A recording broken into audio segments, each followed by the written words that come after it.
अस्सलामुअलैकुम। Straight talk में खुश आमदीद। आपके साथ मैं हूँ आयशा बख्श। जब ख्वाजा मोहम्मद आसिफ जैसे सीनियर सियासतदान ये इतराफ़ करें कि पाकिस्तान की ब्यूरोक्रेसी का बड़ा हिस्सा यूरोप में जायदादें खरीद चुका है और एक ब्यूरोक्रेट ने बेटी की शादी पर सलामी के नाम पर 4 अरब रुपए जमा किए, तो ये बात आम फहम से बाहर हो जाती है कि ज्यादा करप्ट कौन है, सियासतदान या ब्यूरोक्रेट। ब्यूरोक्रेट्स की करप्शन इस लिहाज से ज्यादा खतरनाक है कि ये नजर नहीं आती। ना मीडिया पर शोर मचता है, ना अदालतों में सियासतदानों की तरह केस बनते हैं, ना नैब की गिरफ्तारियां होती हैं। अगर कहीं छापा पड़ भी जाए तो किसी अफसर के घर से इतनी नकदी निकलती है कि नोट गिनने की मशीनें मंगवानी पड़ती हैं।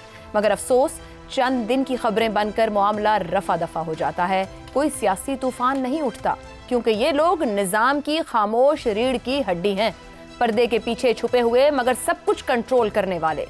सवाल यह है कि इनकी ताकत और करप्शन का दायरा इतना वसी कैसे हो गया है? क्या ये सियासतदानों की नाअहली का नतीजा है? पाकिस्तान के कई वज़ीर आज़म और बाज़ वज़रा की एक बड़ी तादाद अपने दफातर के बुनियादी उमूर से भी बेखबर होती है। उन्हें महज बयानात देने, तकरीरें झाड़ने और तस्वीरें खिंचवाने की फिक्र होती है, जबकि ब्यूरोक्रेट फाइलों का मालिक और फैसलों का बादशाह होता है। जब वजीर खुद काम करने का अहल ना हो तो जाहिर है ब्यूरोक्रेट पर ही इन्हिसार करेगा।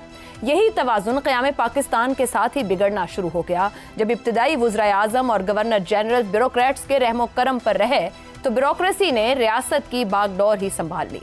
अंग्रेज दौर की तरबियत याफ्ता नौकरशाही इख्तिदार की उससे कभी बाहर निकल ही ना सकी। मगर क्या हर ब्यूरोक्रेट हर वजीर आज़म या वजीर को बेवकूफ़ बना सकता है? यकीनन ऐसा नहीं है। पाकिस्तान में ऐसे हुक्मरान भी आए जिनकी अहलियत पर किसी को शुबा नहीं। अगर वजीर खुद बाशऊर, दियानतदार और मजबूत आसाब का मालिक हो तो ब्यूरोक्रेसी काबू में रहती है। सियासतदान और ब्यूरोक्रेट दरअसल उस अशराफिया के दो चेहरे हैं जिसने मुल्क को इस हाल तक पहुंचाने में अहम किरदार अदा किया। मगर सियासतदान को हर 5 साल बाद अवाम के सामने जाना पड़ता है, ब्यूरोक्रेट को नहीं। तो ये कहना गलत होगा कि करप्शन की असल जड़ और देरपा नुकसान ब्यूरोक्रेसी से ज्यादा जुड़ा हुआ है। सियासतदान सिर्फ चवले मारते हैं, असल खेल वो ही मगरमच्छ खेलते हैं जो इस मुल्क के अवाम के हिस्से का अरबों रुपया लूट कर बैरून ममालिक ले जा रहे हैं और अपनी नस्लों का मुस्तकबिल सुनहरी बना रहे हैं, जबकि कोई उनको पूछने वाला नहीं। ऐसे में सवाल है कि जब तक उनके एहतसाब का निज़ाम सियासतदानों की तरह अवामी ना होगा, क्या करप्शन ख़त्म हो पाएगी? इसी पर गुफ्तगू रहेगी प्रोग्राम के पहले हिस्से में। मेरे साथ हैं ज़ैगम खान, शहजाद चौधरी, हमाद गजनवी और इफ्तिखार अहमद साहेब। प्रोग्राम का सवाल आप सभी के लिए। पाकिस्तान में करप्शन का असल बादशाह कौन? वोट से आने वाला सियासतदान या इम्तिहान पास करने वाला ब्यूरोक्रेट? ज़ैगम साहब, ख्वाजा आसिफ साहब सीनियर सियासतदान हैं, पता नहीं बेबसी से आज सोशल मीडिया पर उन्होंने ये सब कुछ लिखा है या क्या बताने को लिखा है। होनी तो इंक्वायरी चाहिए पूरे मामले पर, मगर ट्वीट में उनकी बेबसी दिखती है। आपके ख्याल में 2 अहम सतून हैं अशराफिया के। करप्शन पर रोज बात होती है और हर बंदा दूसरे पर उंगली उठाता है, बड़ा जिम्मेदार किसे कहा जा सकता है? आयशा, सबसे पहले तो ख्वाजा साहब को मेरा एक मशवरा है कि वो किसी अच्छे से चैनल के रिपोर्टर या एंकर बन जाए। और हमारे पास एक बहुत अच्छी एंकर हैं, वजारत उनके हवाले करते हैं। देखिए, सुप्रीम कोर्ट ने 2016 में कहा था जी, देखिए सुप्रीम कोर्ट ऑफ पाकिस्तान ने 2016 में तय किया था कि जो काबीना होती है वो हुकूमत पाकिस्तान होती है। और पाकिस्तान का आईन खुद ये कहता है कि काबीना में मुश्तरका जिम्मेदारी का असूल होता है।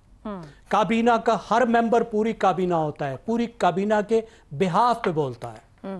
तो ख्वाजा साहब जब बोलते हैं तो हुकूमत पाकिस्तान बोलती है, और हुकूमत पाकिस्तान ने अपने ऊपर इल्ज़ाम लगाया है। एग्जेक्टिव होती है ना हुकूमत, बिल्कुल, और ये ब्यूरोक्रेट्स एग्जेक्टिव का पार्ट है ना।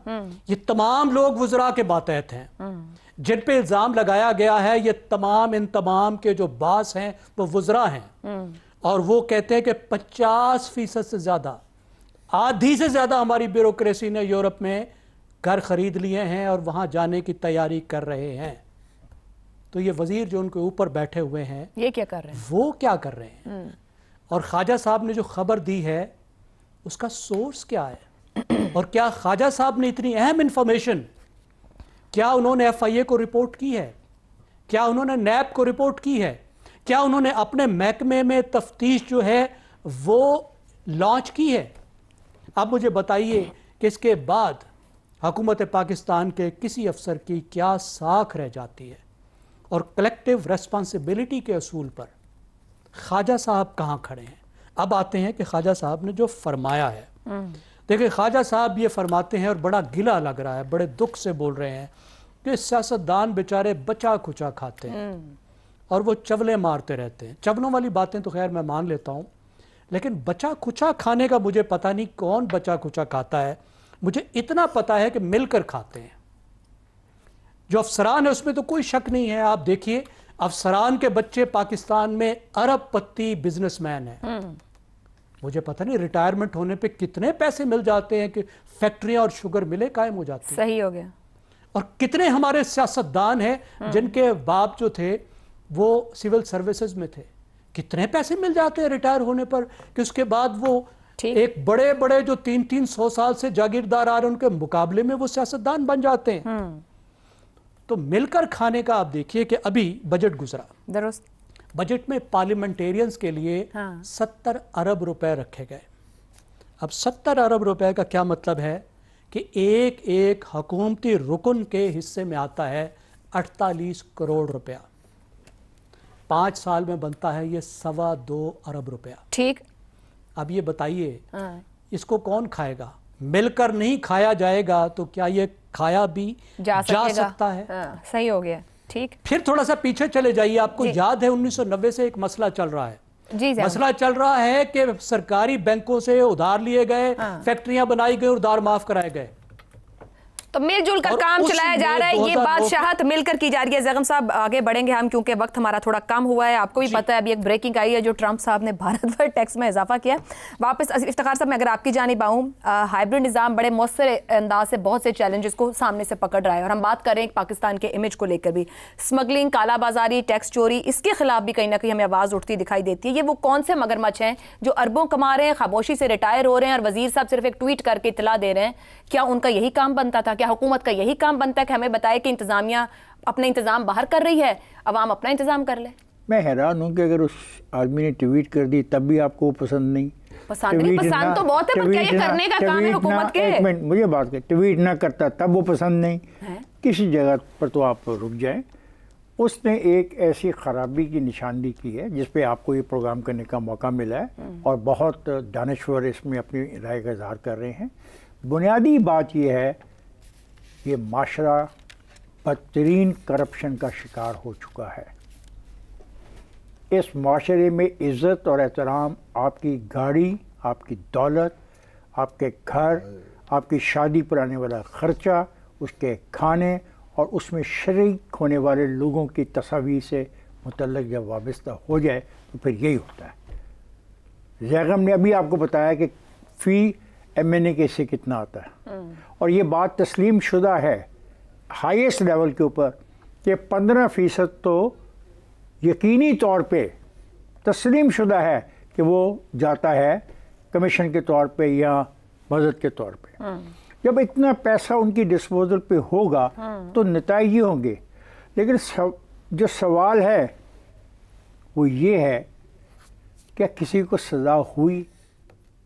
मेरी उम्र 70-72 साल हो गई है। मैंने ये कहानियाँ बहुत सुनी हैं। मैं बड़ा खुश होता था कि अब देखो इस आदमी के ख़िलाफ़ क्या होता है। एक था आदमी, इफ्तिखार साहब क्यों नहीं होता है? क्या मिलकर खा रहे बादशाह दोनों? आप जैसे लोग नहीं होने देते ना। हमने क्या रोक रखा है? आप जैसे लोग नहीं होने देते क्योंकि तमाम चीज़ें उनके पास हैं। तो हम कहते हैं कि ना करें, करप्शन का इंतजाम ना करें। ये सिस्टम उनके पास है, ये पार्लियामेंट उनके पास है। किनके पास है? ये निजाम उनके पास है। किनके पास है? ये जिनका तस्करा आपने किया इतने खूबसूरत, पता नहीं आपने पंजाबी का कौन है? पंजाबी का एक लफ्ज भी आपने कोई इस्तेमाल किया? ख्वाजा आसिफ नहीं बोला है, मैंने उनकी ट्वीट का पढ़ा है। आपने मुझे बताया। देखिए बात सीधी सादी है। मुझे आप ये बताएं कि सियासतदान कहता है कि करप्शन करो और मुझे भी हिस्सा दो, या फिर ब्यूरोक्रेट कहता है आए सर मैं सिखाता हूँ करप्शन मैं कहता हूँ कि सिस्टम कौन है सर? ये सिस्टम, लोग ही सिस्टम। मुझे नहीं पता, आप भी इसमें शामिल है। आप भी तो तारीफ पहले डाल दें, हमारा सिस्टम ये है, हमारा सिस्टम ये है कि जो ज्यादा करप्ट आदमी आता है हमारी महफिल में, हम उसको खड़े होके जो इज्जत देते हैं, उसको गले लगाते हैं, उसे हाथ में लाना अपने लिए फख्र महसूस करते हैं और कैमरामैन को कहते हैं फोटो उतार देना इससे इसके साथ हमारी, ताकि हम दिखा सकें कि हमारी इसकी वाकफियत है। आप नहीं चाहते उस सोसाइटी में रहने वाले, उस सोसाइटी में रहने वाले, उस सोसाइटी में रहने वाले ये बात कर रहे हैं।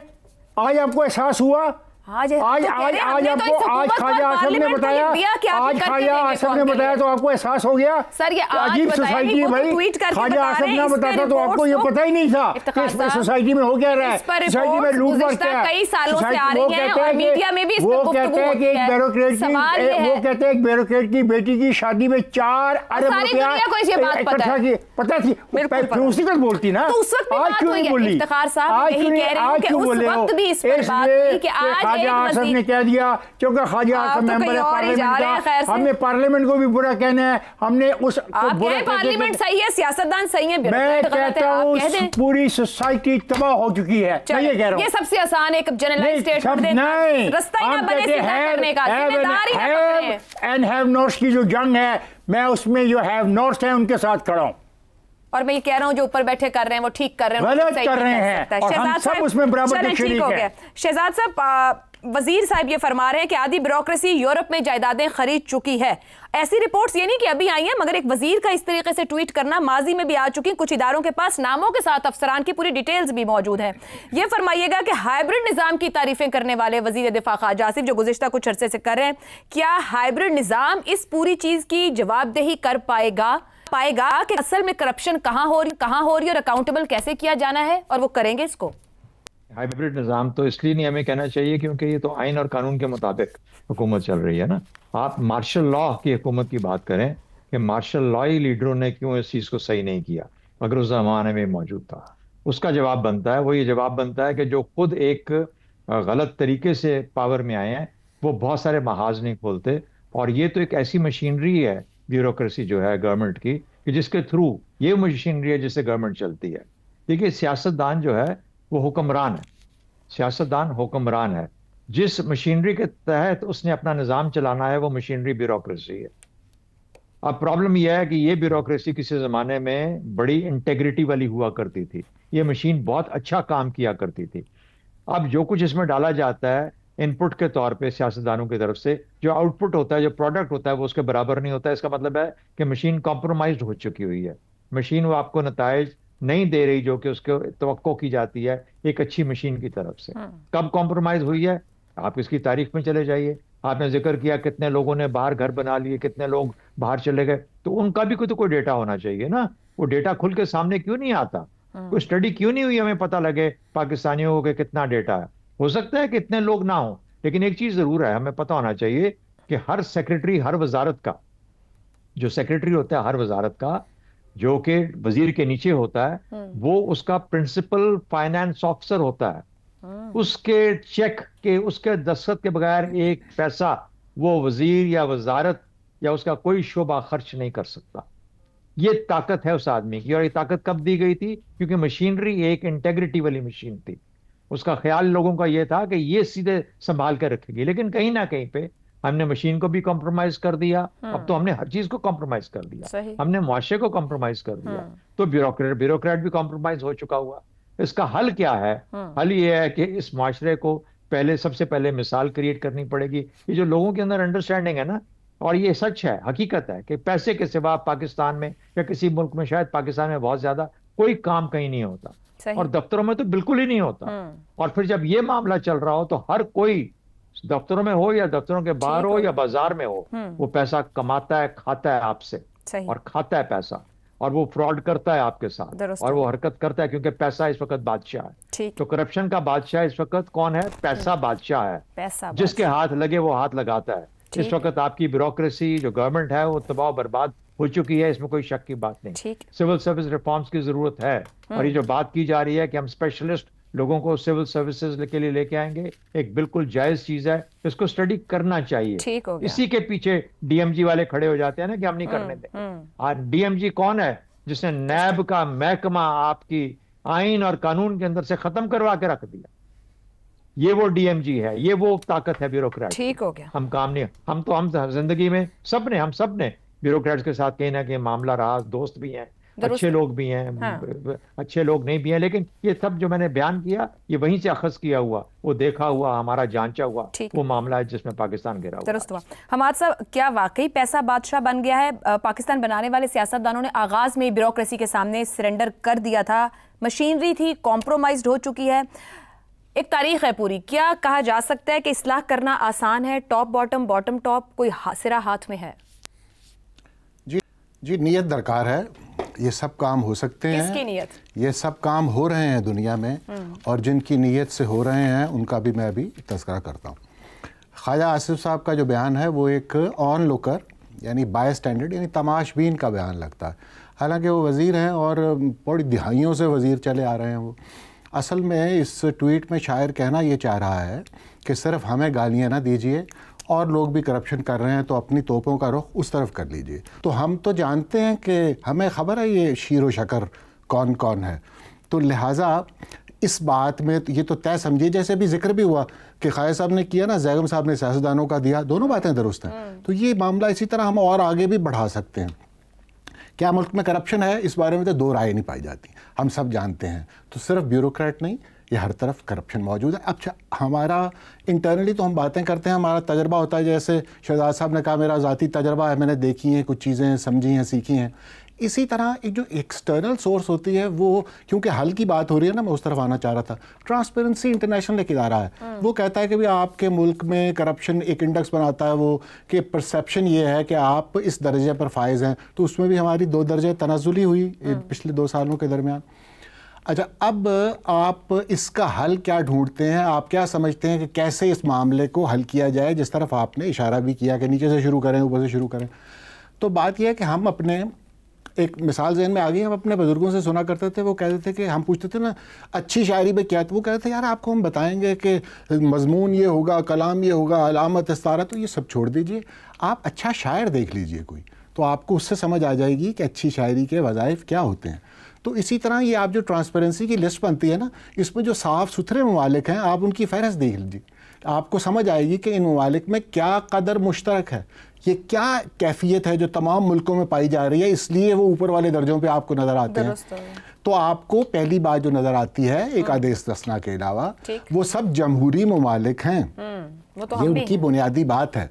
वहाँ पर मालूमात तक रसाई जो है वो बहुत आसान है, वहाँ का मीडिया निस्बतन आज़ाद है। कहा जाता है हमारा भी बहुत आज़ाद है। जी, हमारी तो अदालतें भी आज़ाद हैं, लेकिन उन ममालिक की वाकई आज़ाद हैं। इसी तरह रिश्वत का एक बाज़ार है जो हम सबको मालूम है, ये एक निज़ाम है, ओवरसाइट, हुकूमती एहतसाब है उन मुल्कों में। तो ये तमाम एक पैकेज है, एक रूल ऑफ लॉ, उसके अंदर ये सब कुछ ठीक हो गया। हमाद साहब, मुझे ब्रेक पे जाना है, मुझे एक उम्मीद है उसको तो तलाश किया जाए कि दुनिया में कौन सा मुल्क है जिसको हम कॉपी कर सकते हो, पर अभी उस तलाश की तरफ भी तलाश शुरू नहीं की गई। एक ब्रेक ले लेते हैं, ब्रेक से वापस आएंगे तो एक और अहम मामला है ह्यूमन डेवलपमेंट इंडेक्स का, वो भी हमारी तरजीह नहीं है, उस पर गुफ्तगू रहेगी। प्रोग्राम में एक बार फिर खुशामदीद। कोई शक नहीं कि हालिया अरसे में पाकिस्तान का आलमी इमेज बहुत बेहतर हुआ, जिसका इतराफ़ दुनिया भर में किया जा रहा है, मगर इसके साथ साथ बाज़ हक़ाइक़ ये साबित कर रहे हैं कि पाकिस्तान को अभी बहुत से चैलेंजेस का भी सामना है। मुल्क की तकरीबन 45% आबादी गुर्बत की लकीर से नीचे ज़िंदगी गुजार रही है। अक़वाम मुत्तहिदा की रिपोर्ट के मुताबिक पाकिस्तान इंसानी तरक्की के आशारिये में दुनिया के 193 ममालिक में से 168वें नंबर पर है। जनूबी एशिया में पाकिस्तान से नीचे सिर्फ अफगानिस्तान है। 2 करोड़ 30 लाख से जायद बच्चे स्कूलों से बाहर हैं। आबादी में सालाना इजाफा इस खित्ते में सबसे ज्यादा है। आबादी में इजाफे की शरह 2.5 है। अमीर और गरीब के दरमियान बढ़ती हुई खलीज और मुख्तलिफ इलाकों के दरमियान वसाइल की गैर मुनसिफाना तकसीम मुल्क को कमजोर करने का बायस बन रही है। यह अदम मुसावात आने वाले वक्त में ज्यादा बड़ा चैलेंज बन सकती है। समाजी और माशी पसमानदगी की वजूहात को नजरअंदाज किया जा रहा है। खैबर पख्तूनख्वा के साबिक फाटा अजला, कोहिस्तान और बलूचिस्तान के 17 अजला जैसे वाशिक, खुजदार, कोलू और जोब सबसे ज्यादा पसमानदा हैं। इन इलाकों में ना सेहत की सहूलतें हैं, ना तालीम, ना रोजगार। बलूचिस्तान में 65% आबादी आर्जी या कच्ची रिहाइश में रहती है। 50% के पास बैतुल खला की सहूलत नहीं और 40% को साफ पानी दस्तयाब नहीं। इन इलाकों में बेरोजगारी की शरह सबसे ज्यादा है। पाकिस्तान में सेहत और तालीम पर मजमूई कौमी पैदावार का महज 1% खर्च किया जाता है, जो इलाकाई ममालिक से भी कम है। ये सारी सूरत हाल बहुत से सवालात को जन्म दे रही है। क्या पाकिस्तान अपने बेहतर हो रहे आलमी इमेज को इन मसाइल के हल के लिए इस्तेमाल कर पाएगा? क्या इन मसाइल को हल करने के लिए ठोस माशी, सियासी और समाजी इस्लाहात का अमल शुरू किया जाएगा? सवाल तो ये भी है कि पाकिस्तान को अपने इन मसाइल से निकलने के लिए इससे ज्यादा साजगार माहौल फिर मुयस्सर आएगा भी या नहीं। इसी पर गुफ्तगू करेंगे। पैनल के लिए सवाल, माजी की तीसरी दुनिया भी इंसानी तरक्की के इंडेक्स को बेहतर बनाने की राह पर, पाकिस्तान इंसानी तरक्की को बेहतर बनाने की राह के समत का तयन क्यों ना कर पाया? शहजाद साहब, क्यों हमारी तरजीह ना बन पाई? क्यों हम इस रुख को समझ नहीं पाए? आखिर बहुत अच्छा सवाल है। समझ क्यों नहीं पाए तो तारीखी सवाल बन जाएगा, लेकिन आज जो हालत है उसमें नस्लें हमारी खराब हो चुकी हैं। उसकी वजूहात पे मैं आता हूँ कि क्या वजह है कि हम यहाँ पहुंचे हुए हैं। लेकिन आज जो गालिबन एक डाटा चाहिए और है, मौजूद होगा ज़रूर, वो ये है कि 6 साल से कम उम्र के कितने पाकिस्तान में बच्चे हैं, जो 6 साल से कम उम्र बच्चे हैं, और फिर उनकी एक नई नस्ल की तैयारी की तरफ ध्यान देना चाहिए। मैं आइंदा की बात कर रहा हूँ, मुस्तकबिल की, अगर हम इसको करेक्ट करना चाहते हैं। पहली बात तो ये होनी चाहिए और पता होना चाहिए कि कहाँ पे कितने बच्चे हैं और उनको कैसे, किन किन सहूलतों की ज़रूरत है। जो हो चुका वो हो चुका। क्या वजह हुई कि ये हम यहाँ पे पहुंचे? पाकिस्तान क्या किसी ने मुल्क के तौर पे अपनाया या इसको चिरागाई समझा? विजन क्या थी उन लोगों की जिन्होंने पाकिस्तान पे हुकूमतें की? ये तो हुकूमतों का काम होता है ना बुनियादी तौर पर, ये जो ह्यूमन रिसोर्स इंडेक्स को डेवलप करना होता है। और अगर ये नहीं कर पाए, कॉम्प्रोमाइज से, सोच ऐसी नहीं थी, चिरागा के तौर पे इस्तेमाल किया, जो यहाँ से खाया कमाया वो कहीं और ले गए। अब ये कुछ अगर हुआ तो फिर आपके पास वो सहूलतें, वो रेवेन्यू, वो चीज़ें मौजूद नहीं थी जिससे आप प्रोवाइड कर सकते हैं उन चीज़ों के लिए। प्रोवाइड क्या करना था? बुनियादी 3 चीज़ें हैं। एजुकेशन, तालीम, आपने जिक्र किया, तालीम, बुनियादी तालीम, और फिर उसके बाद मैट्रिक तक, सेकेंड ईयर तक किस तरीके से हम ले जा सकते हैं ताकि एक पढ़ा लिखा माशरा बने। उसके बाद सेहत, एक सेहतमंद माशरा हो। हमने सेहत पे कितनी तरजीह दी या नहीं दी, वो आपने खुद जिक्र कर दिया कि हम लोएस्ट हमारा परसेंटेज ऑफ GDP है दोनों सूरतों में, शायद एशिया के अंदर, जिसमें हम खर्च करते हैं। और फिर तीसरा इंफ्रास्ट्रक्चर।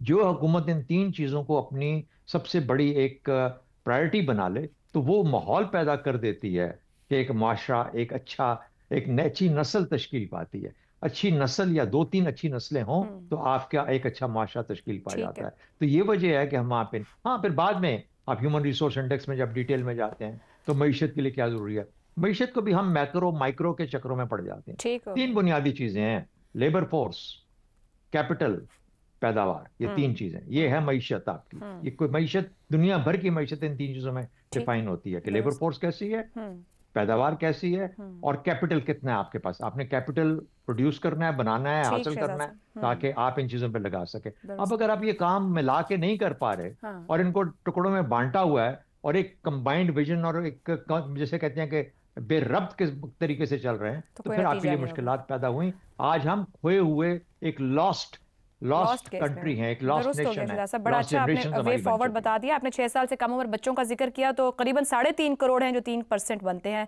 बड़ा अच्छे तरीके से कि अगर आपको फ्यूचर को सोचना है तो कैसे आगे बढ़ेंगे। हमाद साहब, क्या इंसानी तरक्की की बेहतरी के लिए इससे बेहतर साजगार माहौल मुयस्सर आएगा? क्या कौमी सलामती की तारीफ में भूख, जहालत, बेरोजगारी और बीमारी को भी दुश्मन करार दिया जा सकता है?